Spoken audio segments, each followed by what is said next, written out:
All right, good people, welcome back to the Destination Debbie program. This is the Terrible or Terrific Trade Show powered by FTN Fantasy. Please head over to FTN, FTN Bets, FTN Daily, FTN Fantasy, FTN Data. Just type in FTN and whatever the hell else you want after it, and I'm sure we have it over there. Everything that you need in order to dominate any damn esports thing that you're playing. I mean, MMA, baseball, basketball. You got these degenerates over there right now ready for the NBA draft tonight. We do it all over there. So head on over to FTN and check out everything you need in order to dominate every damn fantasy esports category that you play in. But I've got my man Derek Brown back with us again. The last show was well received, and there were some memorable facial expressions from that show of these trades. And we are live right now with the Destination Debbie patrons. And before we get into the trades, Derek and I were just kind of talking about our fantasy teams, and I would love your take on this, D bro. As an analyst, and I hate calling myself that. Like I feel like I just talk football. As an analyst, I find it's difficult at times to make trades in leagues, whether that be leagues with your friends that aren't really in the fantasy space. Because if you're asking for Josh Reynolds, then they're thinking, well, if Ray or Derek is asking for this guy, there must be something there. Why do you want him? And then even more so in these expert leagues, right? So Derek and I are in a league with some big name guys in the industry, and it is impossible to try. There are no tricks that you can get over. You can't be like, well, the 2021 class isn't that good, or you should like. It's just impossible to deal in these leagues. And we were talking about James Robinson before we went. Well, we were actually live, but before the show started. And Derek briefly started to get into why we should be trying to trade James Robinson. And that has been my message for the past like 2.5, 3 months. But Derek, I'm just going to tell you, man, I've done a complete 180. I've done a complete 180 on James Robinson. And here's why.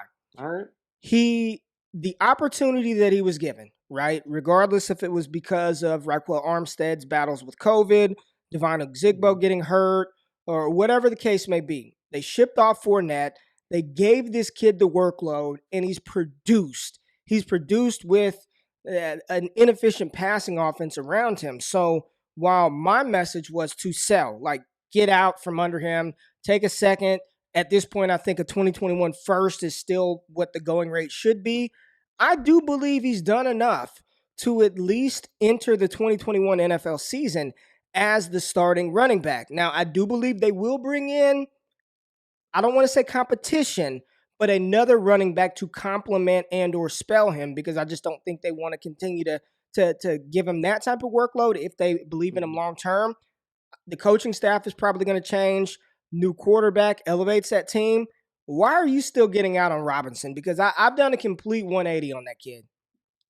So I like the talent. I cannot dismiss anything he's done on the field right now. My biggest thing is it comes down to draft equity and the fact that he's a UDFA, and we all love the feel-good stories, Ray. I mean, my whole thing about that is, like, you talk about a new coaching staff coming in. The best-case scenario for Robinson going into next season is so they get rid of Marone. Like, I think he's gone. Like, he's not going to be the coach next year. The best-case scenario for Robinson is that Jay Gruden steps up and he's the new head coach for him, which I think you're still even splitting hairs, man. Like, I don't see that as a definite as happening. I'm with you on the quarterback, like, elevating this entire offense. That's why I think you still need to be investing in the pass catchers. But with a UDFA running back, man, like, we see these teams year after year and draft capital is not tied to them. How easy is it for these guys to just lose their jobs, or for even a third-round pick, a fourth-round pick, with a new regime coming in, for him to just easily lose his job? Because the dude is balling out. Like, I am not going to dismiss what he's doing on the field right now, but for all of that, he's rolling up 100-yard games left and right. His usage in the passing game is still not amazing. Like, it's not blowing your socks off. So if he's not rolling up the 100-yard games, if he gets more competition in this backfield, I just see a lot of different outs because of a lot of, like we're talking about, the draft equity that we could see because we've seen guys ball out before.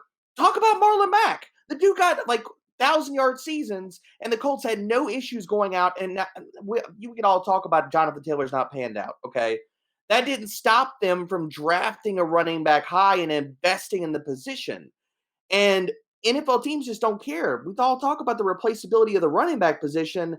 It can happen to Robinson really, really easy. And so, like you were talking about, if you can get a first back for him, I'm down with that, man, because you can get a player with that first, and even if it's a mid first, that draft equity is tied to going into the next season. Like if you could draft a first round pick with that first next year, whether it's a wide receiver, whether it's a quarterback in Superflex, you're going to gain equity in the player that you pick up in the next year, as opposed to Robinson, who's a player who you're hoping his value maintains. Like, I don't think it's going to get any higher than it is right now, but you're hoping that it maintains. And the likelihood is somehow, some way, it's going to fall. Yeah, I agree. And we've seen this story play out with these UDFAs before. And the most recent example, Philip Lindsay, right? Philip Lindsay, Yep. Undrafted free agent. Royce Freeman was a third round pick. And I remember that summer, the hype was all around. I think Royce Freeman was like a third round pick, fourth round pick in redrafts going into Yep. that season. And this undrafted free agent comes in, rushes for over 1,000 yards, is voted to the Pro Bowl. His very next season, another 1,000-yard season, and then they bring in Melvin Gordon in his third year. Right? We've seen this happen. I'm looking at Robinson, bro.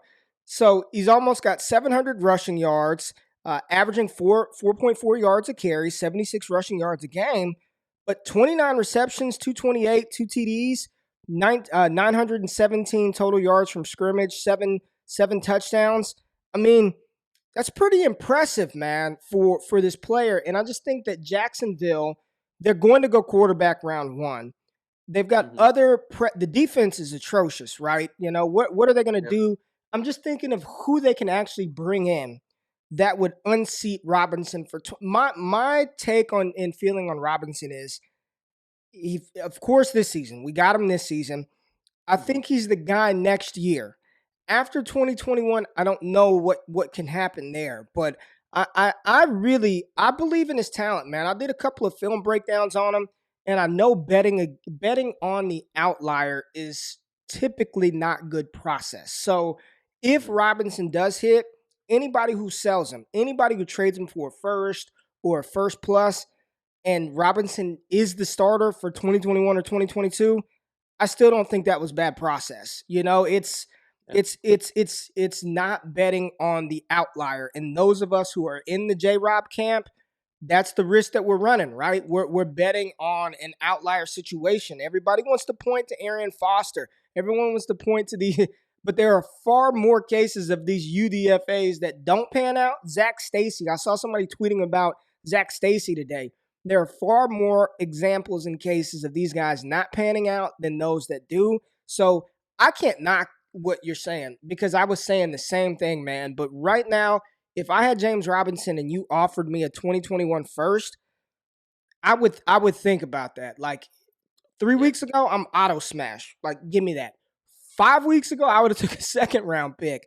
Today, right Mm-hmm. now, I'm trying to acquire where it's acquirable. Like if I met somebody or if I was in a league where somebody would accept a second, I would try to go get James Robinson. But I think your process is sound. It is a process over results type situation, and betting on the UDFA's is typically that's like trying to hit a 20-team parlay. You know what I mean? I mean Shoot. it's you got a chance. There's a chance, but it's slim, man. But D bro, we want to go ahead and jump into some of these dynasty trades. And I'm going to kick this bad boy off with probably one of the hottest names on Twitter this week after this past Sunday. And I believe this deal went down before the games on Sunday. So let's Ooh. uh let's throw this one in the group here and kind of talk about that. Let's size it down. So here we go. Uh Okay. DeAndre Swift was acquired for Jordan Howard, a 2021 second, and Darius Slayton. Whew. Oh man.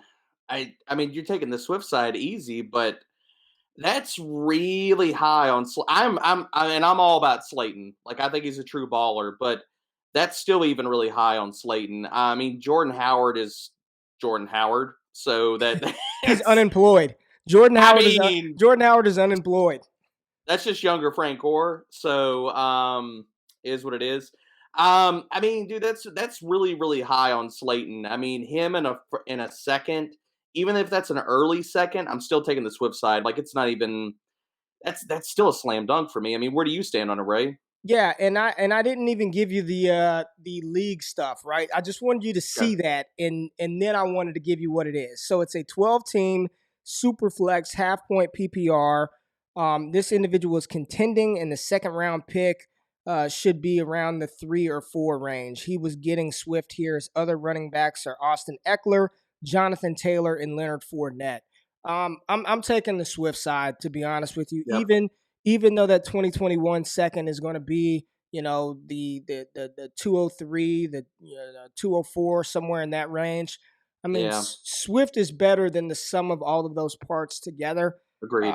Especially what we saw this past weekend. I truly believe, and I talked about bro. I've talked about this like 1,000 times, man. DeAndre Swift was my running back one for 2 years in this 2020 Hmm. class. 2 years. And all throughout last college football season, I didn't give a damn about JT, Clyde, Dobbins. I was like, Swift, Swift, Swift. Come February, after JT balls out at the combine, shows that speed, I dropped Swift down, right? I was like, all right, Hmm. Swift is RB2.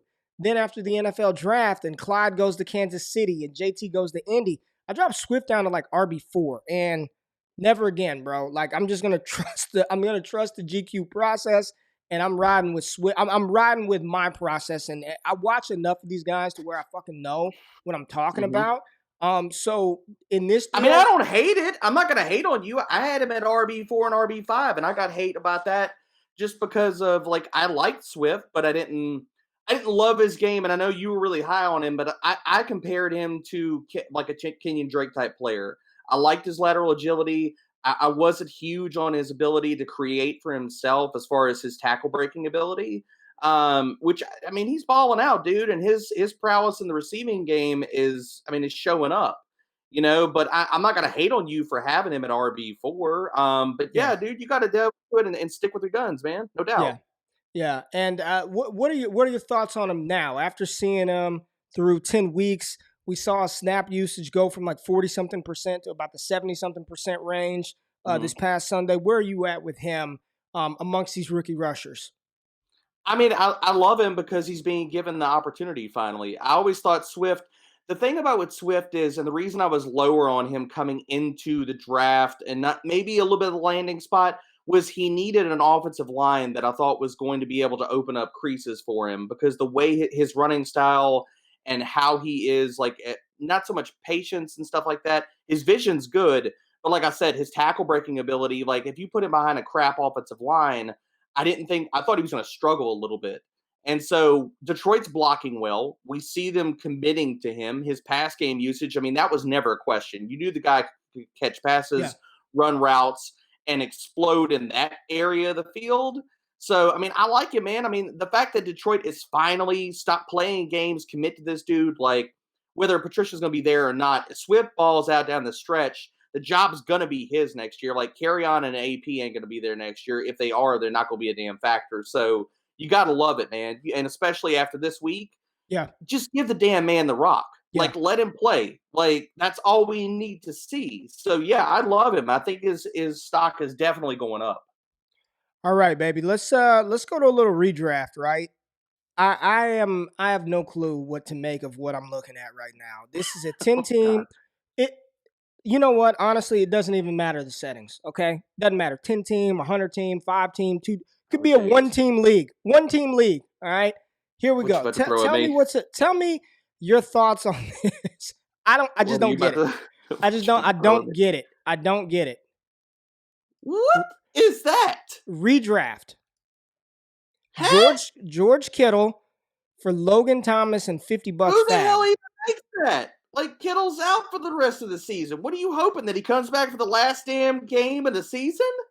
I don't I'm even ass- understand what are we staring at here. Like, I, that's not even a drunk trade. Like, that's like I'm you fell on your ass- phone on accident. You pocket dialed somebody. Like, I don't understand that. Like, what is yeah, that? yeah. I'm assuming Hmm. the person receiving Kittle is betting on him coming back for the playoffs. But if San Francisco's out of I don't get this one. I don't I get this don't. one. I don't get this I one. don't get it either. Like, Yeah. and I don't even care if you got like 1,000 fab. Like, that's Yeah. that's still a starter. Like, you got to get to week 16. You got to Yeah. get to the championship week. Like, why did you even have Kittle still even on your roster anyway to even trade Yeah. him? In So redraft. Yeah. Yeah. I don't get that. You don't, there's no point in holding them. All right. All Nah. right. Here we go. Here's a fun one. Here's a fun one right here. This is a 12-team Superflex pool, full PPR. Picks are late first, early second round. Okay. Here's a fun one right here. So let me blow it up so we can see. What the hell? We can barely see this, Brandon. What is this? What is this? What is this shit? What is this? Here we go. That was user error. That There wasn't we Brandon. go. That was user error. Okay. All right. So my boy Brandon received Devontae Parker and Kyler Murray for Joe Burrow, a 2021 first, a 2021 second, and Tyler Boyd. And again, the first is probably going to be late first, early second. So getting K1, Kyler Murray, probably the second best quarterback in the league behind Patrick Mahomes and Devontae Parker. With Tua, Parker's looked a lot better, man. I mean, I like that. You're giving up a late first, an early second, Burrow and Tyler Boyd. Dynasty. 12-team, super flex PPR. Where you at with this one? Dude, I think he smashed and grabbed on this Burrow side. I love the Burrow side here. I mean, like, Okay. you're possibly, and I get all the reasons for Kyler. I absolutely do. Like, if people are viewing him as a top 3 dynasty quarterback, top 2, I'm not going to fault you, man. The dude's balling out. Like, he is Lamar Jackson this year. He is having a historic fantasy season right now. But if you look at Burrow's no slouch, man. And that offensive system is going to go up. It's still going up, and you're stacking him with Boyd, who's going to be, if not Mm. the 1A, the 1B there, and you're getting a first on top of it. So in Superflex, are you grabbing another quarterback on top of this? So you get Burrow, who, Ray, what's his floor? Like, top 5, top 6 dynasty quarterback right now, or top 10? Like, I mean, where do you rank him right if now? I'm being conservative, I think he's a Mhm. top 8 guy, like right Yeah. now. I mean, top 8, at least top 8 right now. And if we see this offense continue to rise, like if they add more offensive line help next Yeah. year, if we get a full year of Mixon, if they just jettison AJ Green and let T Higgins ball out with like 12 targets a damn game, like I love the Burrow side of this because of the equity you have on top of Burrow. I don't think it's that far down. Like, I feel like Boyd is a step up in a lot of different ways over Parker, because Parker's what, 28, unless I'm wrong here? I think he's 27, Like, 28. he's Yeah. not young. No, He's not yeah, young at yeah. all. And This is fifth, sixth year? Because we talked about the fifth year yeah, breakout. This is sixth year, fifth year. Yeah. yeah, like, I think that the Burrow side, like, I don't think there's that big of a difference between Kyler and Burrow, Mm. especially what we could see Burrow doing next year. He could have, like, he could go nuclear next year. I think it's absolutely in his range of outcomes. So I love the Burrow side on this one. Where you at? Yeah, I want Kyler, right? Like I Hmm. want Kyler. I want Kyler on my team. I think Kyler is the better fantasy asset at quarterback than Burrow. I think he is better. I really don't think Yep. Kyler and Burrow in a vacuum. Give me Kyler 10 out of 10 times. Yeah. If I have Burrow, you're not losing, right? Like that's not a bad Hmm. thing. So it really comes down to Devontae Parker versus Tyler Boyd, Amon-Ra St. Brown at the late first, or hell, a Rondell Moore, and then a early 2021 second. I like the Burrow Boyd side on this one. Now, if you want Kyler, then and I think we talked about this one before he made this deal, and I didn't even realize that you're getting the Burrow Boyd stack. Like you're getting that Yep. stack, and they just gave Boyd a 4-year deal. He's gonna be at least the 1B to T Higgins is 1A. what's that? 6 receptions a game? I'm a huge Tyler Boyd fan. I think he's one of the most underrated, undervalued wide receivers in the NFL. So while I applaud my boy Brandon for getting his guy, I do think this was I prefer the Burrow side over Kyler in this deal, man. Well, even if you break this down, so like if you were to say Burrow in that first get you Kyler, can we say that Boyd in a second is definitely over Devontae Parker here? So Yes. that's kind of where I lean, Yeah. like dissecting this even more. Even if you wanted to say Burrow and all the picks, we're going to get you Kyler. Still Boyd versus Parker straight up. It's still Boyd for me. Yeah, yeah. If you ask me, do I want Boyd or Parker straight up, no picks involved? I want Tyler Boyd, and then you Yep. throw in a second round pick with it. I think that's the edge right there. So Yep. good process, good process. All right, we're gonna talk a little. We're gonna talk a little. Yeah. Let's look at this one. All right, let's look at this one. What do we have? We've got and I'll give you the settings right now. So we've got a 12-team half-point PPR dynasty league. This individual is contending and lost George Kittle. So the trade was Chris Godwin, a 2021 first, and J.J. Taylor from the New England Patriots for Keenan Allen, Darren Waller, a 2021 second, and a 2023 first. So Godwin in a first for Keenan Allen, Darren Waller, a 2021 second, and a 2023 first round pick. I mean, can we just say JJ Taylor doesn't even matter in Yeah, this? that's why I didn't. That's why I just said like, Godwin in the first. Like I'm staring at the name and I was like, oh, it's got to be Jonathan Taylor. Nah. Yeah, nope. I mean, this is so the contending side gets Keenan Allen, correct? That's what I'm assuming because he said he lost Kittle, Okay. so I'm assuming he got Okay. Waller. Yeah, he went for Waller. And Keenan Allen. I mean, the 2023 first, I can honestly tell you, like, picks that far out don't even matter to me because, I mean, we talked about this before. You don't even know if your Dynasty League's still going to be around by the year 2023. So that doesn't even matter to me. But, I mean, dude, I think the Keenan Allen side in this one. I think especially if you're contending, I mean, the fact that he went from a first to a second, if that's an early second, then you're not losing that much if that's a late first. And then you're really looking at Godwin versus the equity that you lost in the pick. So it's Godwin versus Keenan Allen and Darren Waller, which, I mean, Keenan Allen just got paid, Ray. Like, he is going to be there. He's going to be the number one with Justin Herbert. That cements him in. Godwin's a free agent after this year. Like, I talked to a few people in the Discord yesterday, and they were like, what do I need to get for Godwin or if I'm going after him? And I'm like, I'm not that big on going after Godwin. Like, that's in really. Well, I mean, here's the thing. Like, Brady's got one more year after this, and then we have no clue what the quarterback situation is in Tampa. Godwin's a free agent after this year. Like, they don't have to re-sign that dude. They could. I think that's probable, but I mean, they still have Mike Evans. If Tom Brady is like, look, I want Antonio Brown back, regardless of whatever we think in Dynasty, that's a possible scenario, considering we're also seeing Mike Evans play more in the slot this year since they got Antonio on the outside. I don't think it's a lock, set, forget that they re-signed Godwin. So he's a guy that if you could get him, sure, but like I think his value could drop. Like if Tampa doesn't re-sign that dude, hell, even if they do, it's a mess right now and it could be a mess next year for him. But I mean, where do you stand? It's just crazy that last year, like coming into this season, Godwin was what, a top 5 dynasty wide receiver? And now I'm seeing people, they don't even have him inside the top 12 anymore. I still believe in the talent. He's a young player. And I think this whole stigma of players not producing on other teams is kind of overblown. If you're good, you're going to be good. Like, a lot of people were concerned about Nuke Hopkins, and look at what he's doing now. Granted, he's got Kyler Murray, but we saw Amari Cooper roll into Dallas and be the guy.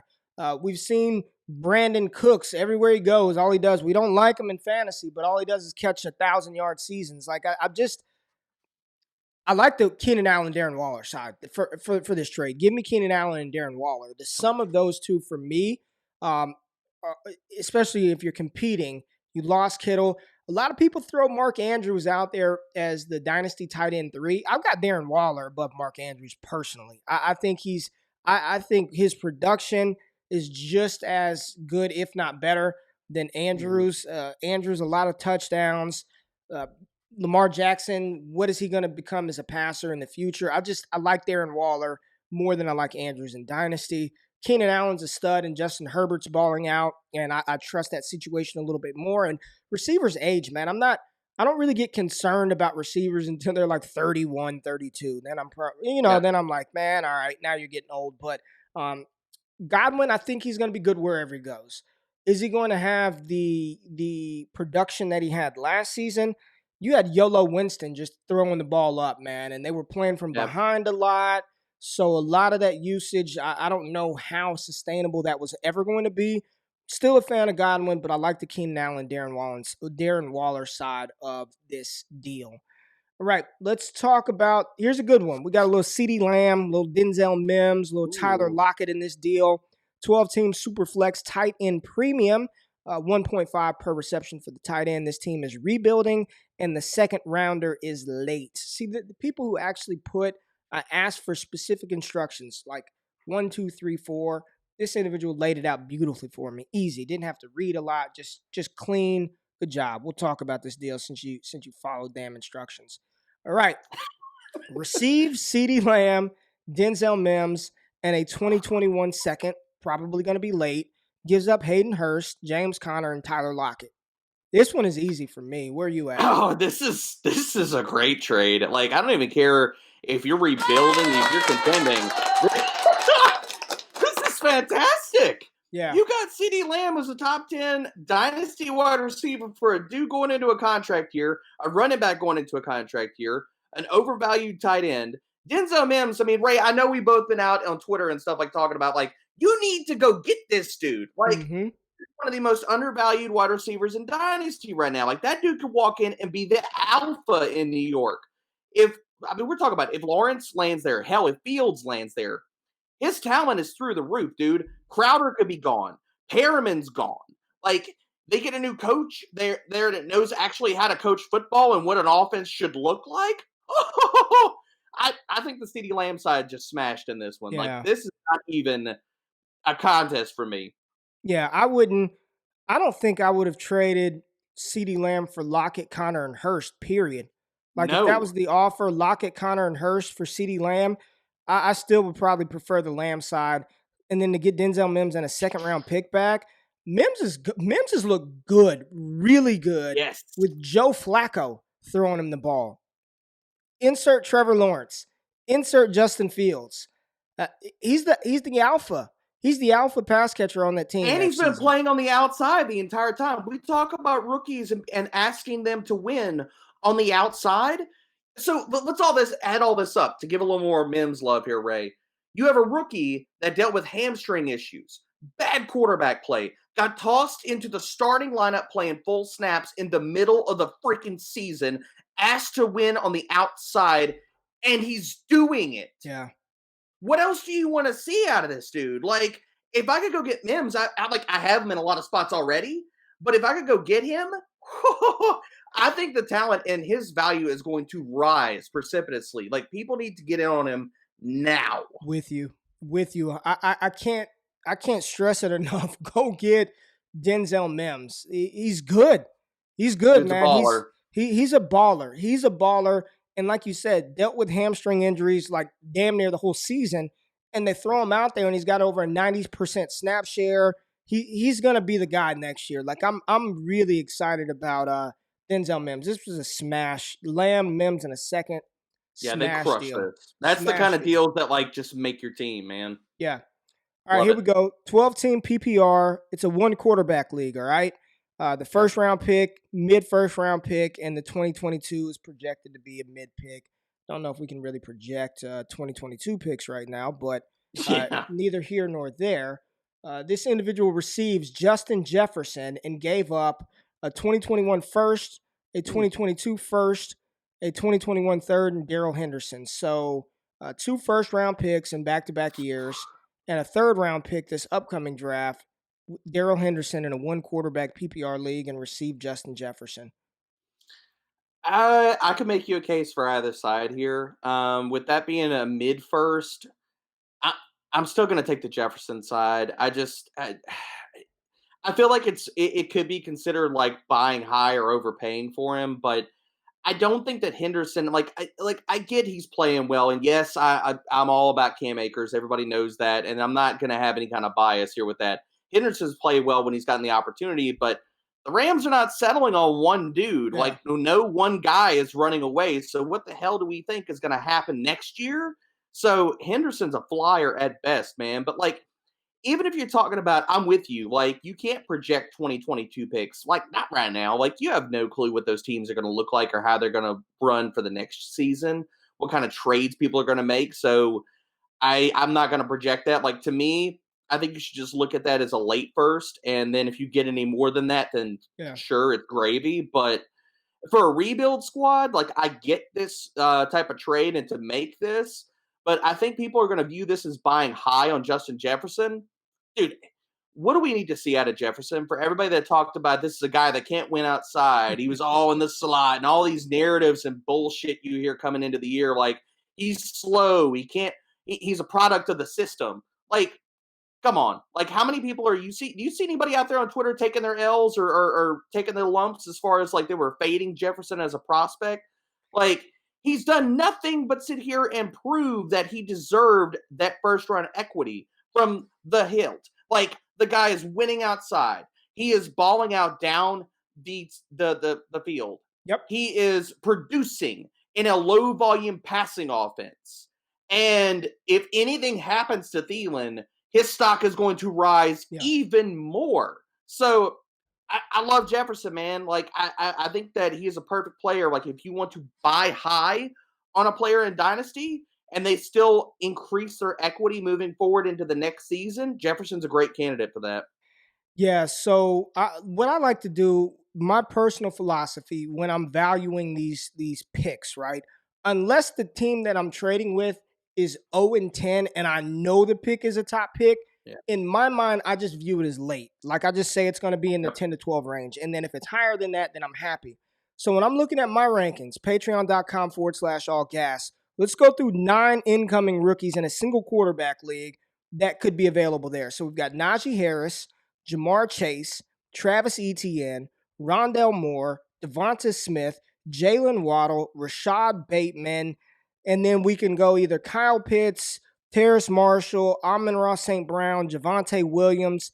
So that's the range that he's going to be in. So it's going to be Terrace Marshall, St. Brown, Javonte Williams, Seth Williams, Kenneth Gainwell, Chuba Hubbard, Tylan Wallace, De'Ami Brown. He's going to have a choice between one of those guys and then whatever's available in the third. We won't even go into that.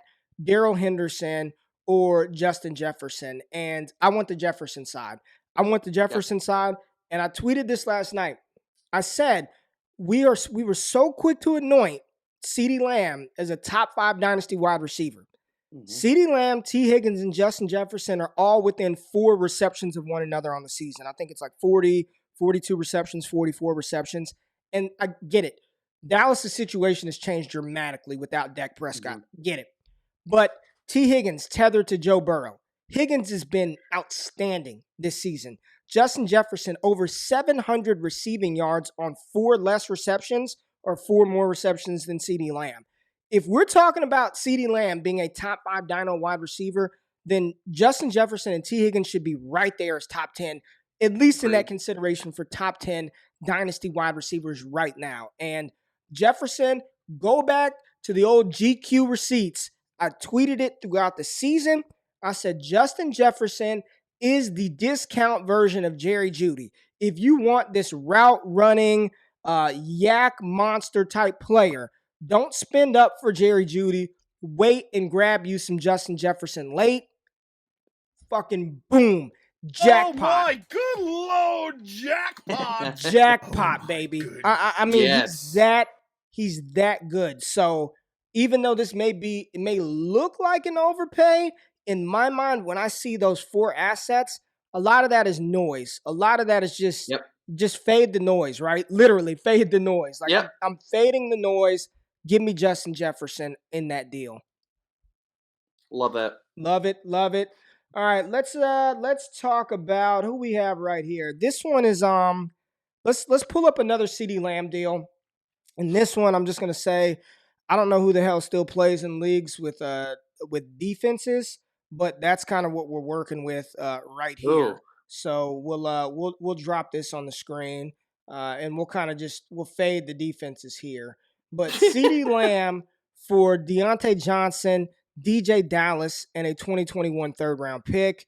And this is I don't know what this is. I'm assuming it's dynasty. It's Superflex. Okay, it's a Superflex 14 okay. team league, 14 team Superflex league. So CeeDee Lamb for Deontay Johnson, DJ Dallas, and a 2021 third. That's Deontay Johnson for CD straight up. That's all that is. Like I don't even care about the rest of that stuff, all that the rest of the crap around it. That doesn't even matter. Yeah. And for me, then you're taking CeeDee Lamb because and I like Deontay Johnson. Do not get me wrong. I like him a lot. I think his game is awesome. He can win on the outside. He's a separator. His route running is fantastic. We still don't know what Big Ben's going to look like next year with that quarterback situation.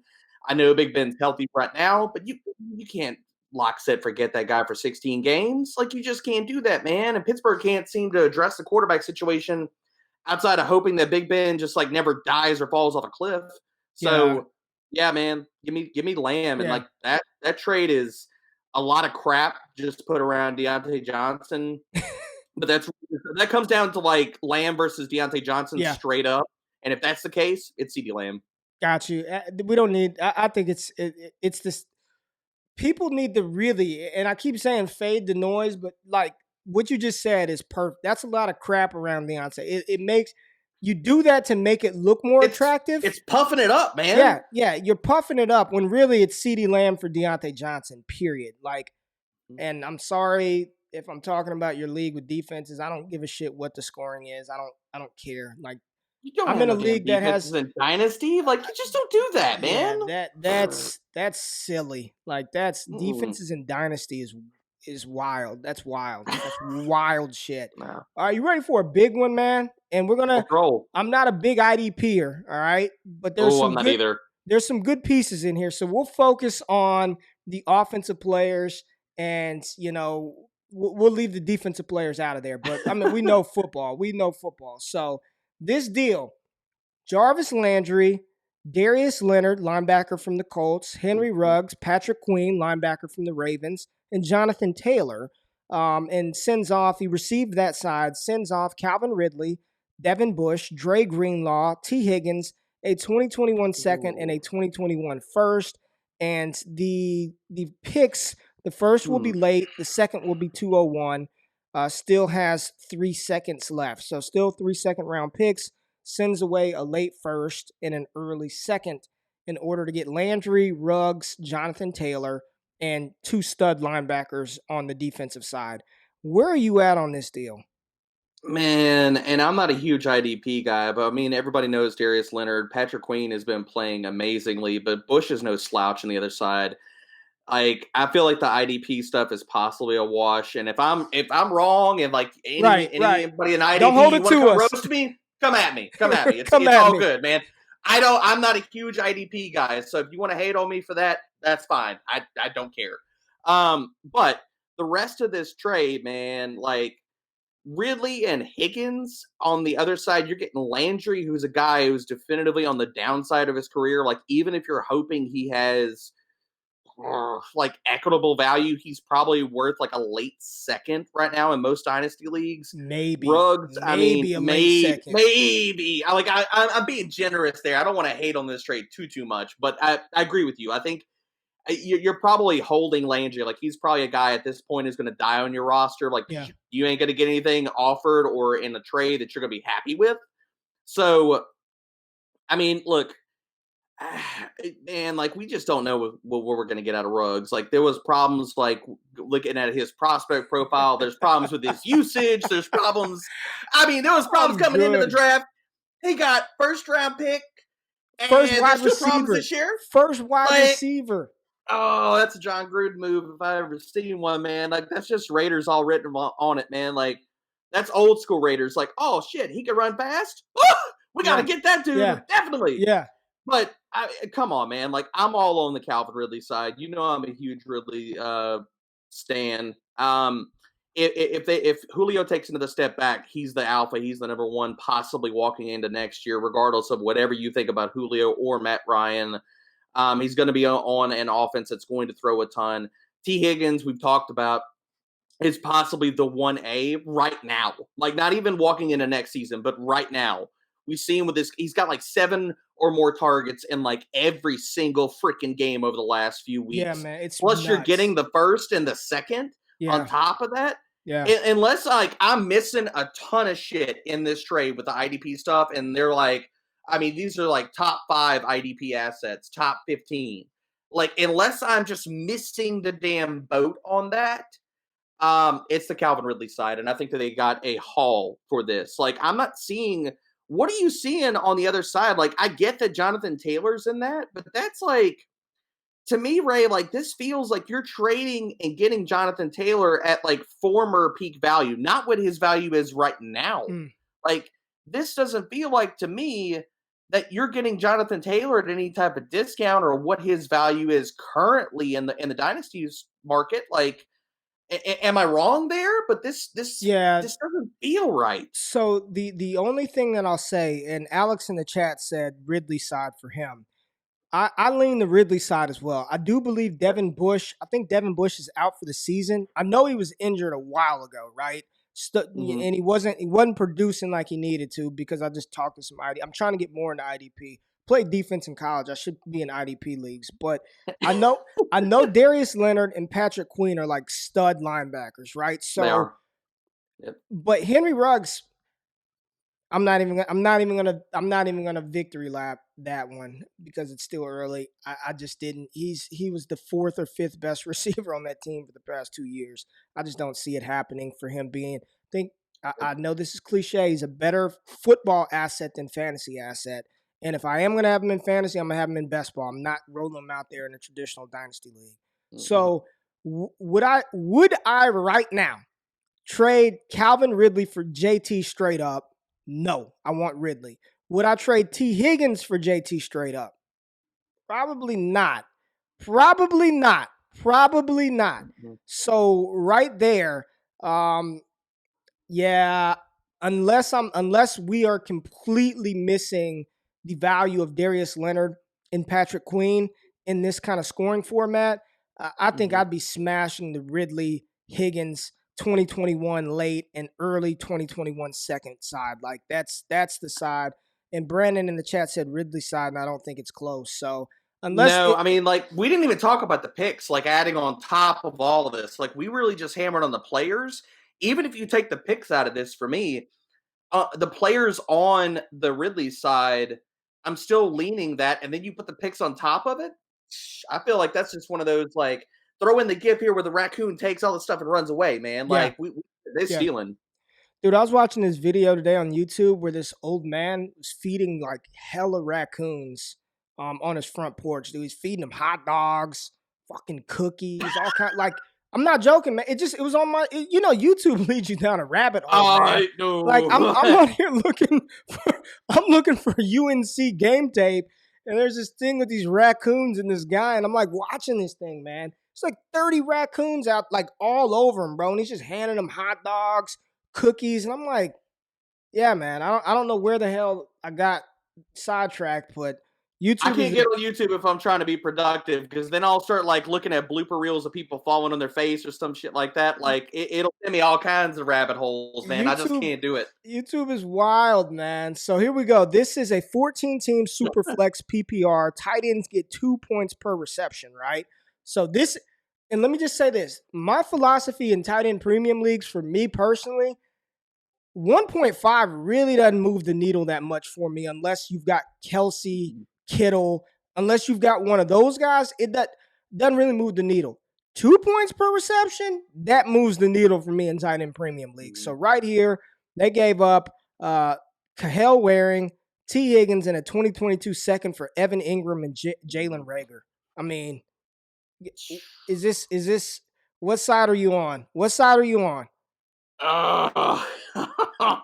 This one's actually I don't want to say it's close, man, but Hold on now, D-Bro. Hold on. You know I'm all about some Rager. You know that, and I think that he's a great buy low in Dynasty right now because people sleeping on that dude hard. Damn, I'm actually going to go with the Rager side on this one. Okay, thank you. You had me nervous, man. I was trying to think about it. All right. Waring doesn't do anything for me. Like, the Texans have not wanted to incorporate. Like, they're playing freaking Darren Fells and Akins over him. Don't even talk about Dynasty Waring. Dust. He's like, not bye. even. We're not worried about Waring. No. No. It's Higgins, 2022 second for Evan Ingram and Jalen Rager in a 2-point per reception for the tight end league. And the thing about it is I don't think that there's that big of a divide between Rager and Higgins. And I know people maybe in the chat, other places could come at me for that. Like, you're talking about Higgins has played the entire season. Rager just stepped like off the IR, rolled back up into that starting lineup, and he's leading the team in targets over the last 2 games played. They want to get him involved. I think he's going to ball out down the stretch. As long as Carson Wentz can pull his head out of his ass and play quarterback somewhat competently, I think that Rager is going to ball out, and people need to be going to get him right now. So I like the Rager side on this one. I'm not going to fault you if you take the T side because I think, like we've been talking about, Ray, T is a baller. Like, he's going to do nothing but gain more value, but I'm still on the Rager side on this one.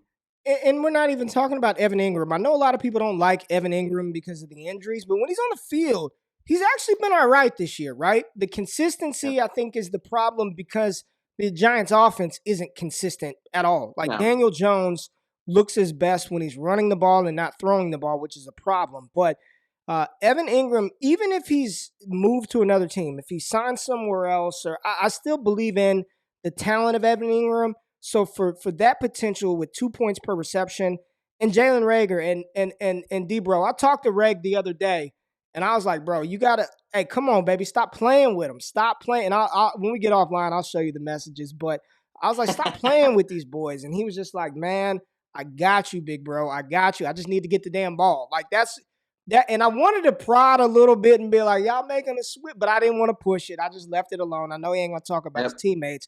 But Carson Wentz he actually came out and said he's like basically cutting himself off from a lot of social media stuff and trying to block all that noise out and stuff. Yeah. Which a focused Jalen Rager down the stretch. I've told him, bro. Come on, I've told him that. Let's go. I've legitimately told him, like, stop being worried about that shit, man. Like, you're good, man. You got injured. And the crazy thing is he got injured, like, running down, like, playing hard in practice. You know what I'm saying? Like, I'm not gonna. It's freak stuff, man. And when you and I both talked about this, like walking into the prop, like people that talked about Jalen Rager as a gadget guy, or I heard Percy Harvin's name thrown out there a bunch, which I thought was like the shittiest comp you could possibly have. God damn, man, that was my comp. Jesus, man. Well, I'm sorry. Like, I'm just telling you, like, dude, he is better than that. He could be a number one. Percy was dope. Percy Harvin. Percy was dope, but Percy cannot win on the outside the way that Jalen can. Fair. Jalen is a fair outside wide receiver. Fair. He can beat press. I'm just saying, like, I'm sorry, I didn't mean to body slam you here. Come up to the show and body you here. It's all good. It's all good. Jalen's a number. This is all to get that Jalen can be a true number one for a team. He's not a gadget guy. He could be a number one and win on the outside. Like, that's real. I agree. I said a better version of Percy Harvin. All right. Okay. Hey, my bad. My bad. Hey, man. Hey, I'm transparent here. I'm an equal opportunist. Everybody can get slandered. It doesn't matter, man. Host or not, talk that shit, man. I love it, man. I love it. All right. We got a couple of more we'll get to. This one is, this individual did not follow the instructions and wrote a dissertation, but it was actually an interesting trade. So just sit back. Pour a cup of coffee while I dive into this long excerpt here for this trade. So this is a 12-team Superflex Dynasty full PPR. He is rebuilding at the moment to challenge next year and will now have Antonio Gibson, J.K. Dobbins, DeAndre Swift, the 101 next year, traded away Robinson in a package to get Mahomes after this trade. We've got more. 2 2021 first-round picks, 5 2021 seconds. So next year I should have Mahomes, Tua, Trevor Lawrence at quarterback, DeAndre Swift, J.K. Dobbins, and Antonio Gibson at running back. CeeDee Lamb, Jerry Jeudy, Jalen Reagor, Brandon Ayuk, Denzel Mims, and Laviska Shenault at wide receiver, Kittle at tight end, and whoever else I pick in the draft next year. You got it? Followed? Okay. I'm sorry. You're done having to read the novel? Excuse me. He's got every Go rookie wide back. receiver, damn near every rookie running back, Patrick Mahomes, Tua, and he's going to have Trevor Lawrence. So he makes this deal. Okay, I guess maybe I should have posted the trade. Okay. Let's see. So looks like this is all screwed up. So he got Keyshawn Vaughn, Antonio Gibson, James Robinson, and got rid of a 2022 first, a 2021 second, another 2021 second, and a 2023 third. Got Vaughn, Gibson, and Robinson, and gave up 4 picks. I mean, the third doesn't even matter to me. So that's 2. Am I reading this right? That's 2 2021 seconds, and basically the first the year after that. Yeah, let me get. I mean, I got a better picture of it. That was okay. that was kind of gross how it was looking. Here we go. So yeah, there we go. Yeah, I'll take the Gibson side on this one. Like, I mean, we didn't need to hear the whole novel to know that, like, I mean, you basically gave up 3 worthwhile picks. One of them is 2022, which we're talking about. I mean, best viewed as a late first. I mean, so you're giving up, I'll look at this as you're giving up 2 seconds and a late first for 2 running backs. We already talked about James Robinson, man. Like, Yeah. I mean, he's worth a late first in this year. So if you wanted to lump Robinson as being worth, if those are 2 early seconds, this is basically you gave up a 2021 or 2022 first for Antonio Gibson. I mean, yeah, I like that side. I hear about Keyshawn Vaughn here because we don't know, man. Like, I don't think he's probably going to be much of a thing. His prospect profile, I liked him coming out, but he had to hit because of his age and everything else and draft equity. He needed to hit early and hit this year. And since that's not happened, he's probably, if he does hit, it's going to be an outlier. So I wouldn't even factor him in here. So looking at Antonio Gibson and James Robinson, I like it, man. And especially if you could flip James Robinson again for a first or more picks, like get some of that equity back, then you're winning, man, because Antonio Gibson's balling out. Like he's doing awesome stuff, even without the volume. Like the dude's got 7 freaking rushing touchdowns, and people want to talk about like, was he going to be a real running back this year? They're giving him all the damn goal line work. Yeah. If he goes into next year and he's getting all the passing work, because I'm sorry, man, J.D. McKissick ain't gonna be a thing next year. Yeah. He gets the full down work. Shit, you're buying low on Antonio Gibson, so I love that side of it. I'm all about acquiring Gibson in Dynasty, and what's going to be, I think next year is where we see the explosion, right? Because he wasn't a running back in college. He wasn't. And then he didn't even have a traditional rookie offseason to come into Washington, right? They just kind of threw him out there after getting 33 carries in his entire collegiate career, and they just threw him out there as the starting running back. So he didn't have time to develop continuity with his offensive line. He's learned what's so crazy, and this is just like to think about this, man. It gives me chills. Like I literally have goosebumps to think about how good you have to be to learn running back on the fly in the NFL. Mm-hmm. That's like, dude, I've got goosebumps thinking about just how talented you have to be to just learn it on the fly. Like people are like, oh, he's only got 40% snap share. He's not, he's learning he's learning the hardest sport. You know what I mean? He's doing this on the fly, people. When he's got anybody that's fading him is looking at the wrong things too. Because Ray, here's the other thing: you're talking about he had 33 collegiate carries. The Washington Footballs invested, what was it, a 3rd round pick? A 3rd round pick in a guy. Was it a 3rd or a 2nd? Did they get him in the 3rd or 2nd round? Oh God, you're gonna make me look this up because I want to spit this take exactly how this. Yeah, go ahead. I'll give you some time to look. Let me look this up because the whole thing about it. Either way, he was a day 2 pick. If it was a 3rd or 2nd, he was a day 2 pick, and he's learning to play. He was an early 3rd, early 3rd round pick. An early 3rd round pick. So let me reframe this for you.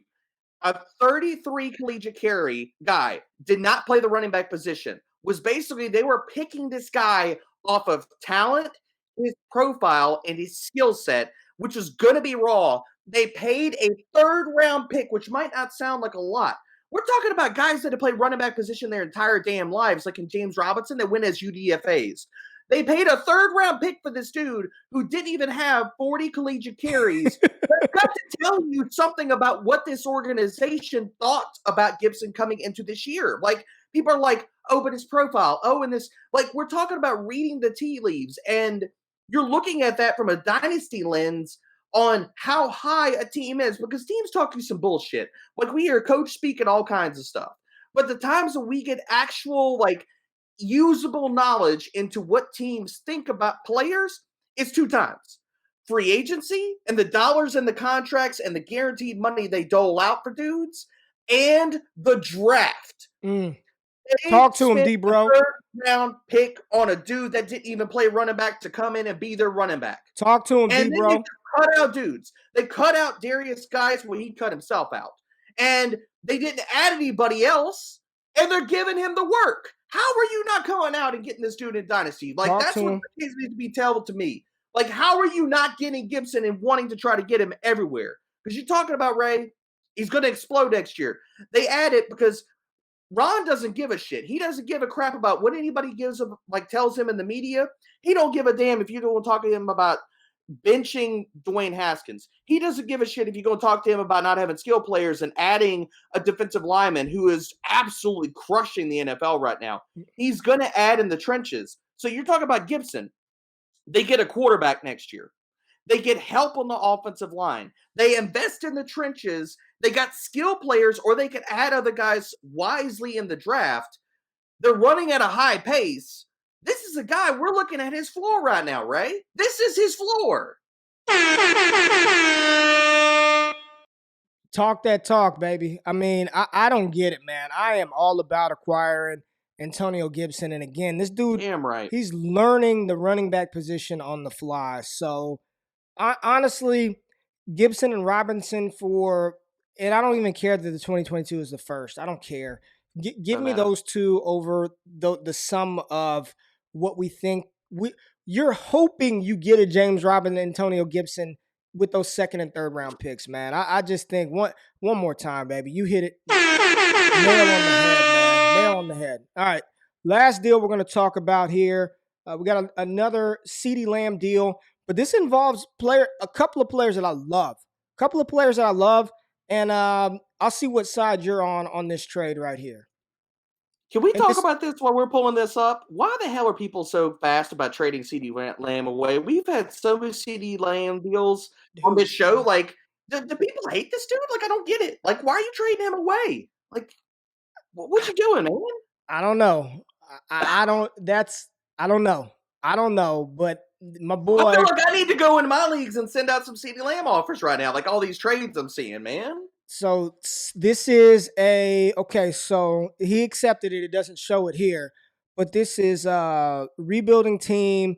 Got the Lamb side, 1.75 points per reception for the tight end. So good tight end premium league. I don't know the other specs. We're just going to assume it's 12 team. But CeeDee Lamb and Gerald Everett for Tyler Boyd and Robert Woods. Rebuilding team. Rebuild. So he got Lamb and he's rebuilding? Yes. I like that. I like that a lot. Even without factoring Everett in here, I get it's tight end premium. It doesn't matter to me. Like, I mean, Boyd, we've talked about, love the guy and stuff like that. Woods, even though they gave him the contract and stuff, that offense is not trending towards him. You're hoping he keeps his value if it doesn't fall. And I like Robert Woods, man, but I'm trying to move him into all my dynasty leagues. I have a lot of Robert Woods because he's perennially undervalued. We were on him. You and I were talking about him in the offseason. Yeah, man. And like him getting the contract extension, I think helps him, but it's the Rams offense right now. Like Jared Goff is just not like they're trying to hide that dude. Like he is not the answer. And it's like, I mean, they're tied to him long term. So with him and Cup, like basically McVay is saying, all right, this is what we're rolling with, baby. Like, let's go for the next few years. But I mean, that doesn't give Woods a real ceiling or a chance. This is not the same Rams offense that we've seen in the last few years. Like they're not tossing the ball. They're not letting Jared Goff. They're trying to hide that dude. So I like Lamb, especially if you're rebuilding. The Everett side doesn't make a whole lot of sense, and I think people could look at this as I think it's put it this way. I think this trade is fair. I think there Yeah. are wins on both sides. Like if you're contending this year, I'm not going to fault you for getting Boyd and getting Woods on that side. The other side of it is we're talking about, and we talked about this last show, Ray. Like if you are even rebuilding and you got Lamb's value, I would hold Lamb right now because we're seeing all these trades of people moving Lamb. You hold Lamb right now, and if you're rebuilding, the move is to hold Lamb, and then when Dak, they re-sign him, we know what the quarterback situation is going to look like. His value starts to go back up, and people are valuing this man the way they should be in Dynasty. Then you ship him, and we talked about splitting players into different parts. You split Lamb into multiple picks or two different ascending assets. As much as I'm talking about, we love CeeDee Lamb. If you're rebuilding, that's the move. You get rid of those two wide receivers, you hold Lamb, his value creeps back up around draft time next year, or you flip Lamb after this season and you get two picks, like two firsts or something like that in the process, and you hope you hit the picks. Yeah, and I think individuals are going to have an opportunity to do that once Dak Prescott is healthy enough to post Instagram videos of himself working out. Once Dallas, if they end up with a top pick, Value's going up, and they draft Sewell, the lineman from Oregon, if they upgrade their offensive line, Dak is throwing the ball. His value at that point, you've got that influx of value. At that point, it's going to raise up a little bit. I'm with you. I love Lamb. If I could flip Lamb, let's just say hypothetically, I can get T. Higgins and another piece for CeeDee Lamb, I'll do that deal. If I can get Justin Jefferson plus something for CeeDee Lamb, I'll do that deal. All right, what about this one? If you could get Jalen Reagor and even, I think a mid-first and Jalen Reagor is probably a smash. If you could get Jalen Reagor and say a late first, would you do that deal? It's close, man. It's close. I want more. I'd want a little more. It would depend. I think you could get more though too. I think people are low on Jalen. I think you can get more. Yep. And it would depend on my team, right? Like it always. I know that's the cop-out answer, but that's the prudent advice. But it's true. It really does, and that's why I like when people to post these to give me a little bit of context. I don't need a damn story, but just give me some context so we can actually. I love Robert Woods. I think I was on the record of saying that he was a top 10 wide receiver for this season, coming into this year. I was in on him too. Long term, he's a solid wide receiver too. That can give you wide receiver 1 weeks, right? There are weeks where you can catch a touchdown pass, rush for a touchdown, catch 11 balls, and he's a WR1, a top 5 guy for the week. But long term, I don't know. He's what, 28 years old now. I know he got the money, so we know he's there for a little bit. I just like the Lamb and Everett. I don't really care. I mean, I don't care. Yeah, the thing that we need to bring up here, Ray, is that also you're talking about dynasty, and we get these hot button players and players that there's a ton, like there's a laundry list of players that are just hard to move in dynasty because people never view them properly, never care about them. And to get even Lamb in a return for Boyd and Woods, they're two of the hardest players to get a really damn good return in Dynasty. So somebody that's winning for this year or going for this year, like I get that move, but you're probably going to have a damn hard time trying to flip them in Dynasty even after this season. Yeah, man, I agree. So that's it. There were a couple of other little smaller deals that happened. Saw one. It was like Matt Ryan for Keenan Allen, stuff like that. We don't really need to really discuss. So, Derek, I just want to say appreciate you dropping by again. Let the good people know where they could find you at, what you're working on, all that good stuff, man. Always, man. Yeah, find me on Twitter at @Burrow_FFB. All my content's coming out across FTN Fantasy, FTN Daily, FTN Bets, weekly. My Pace and Play article will be out today, as well as be looking for my matchups in the trenches, so offensive, defensive line.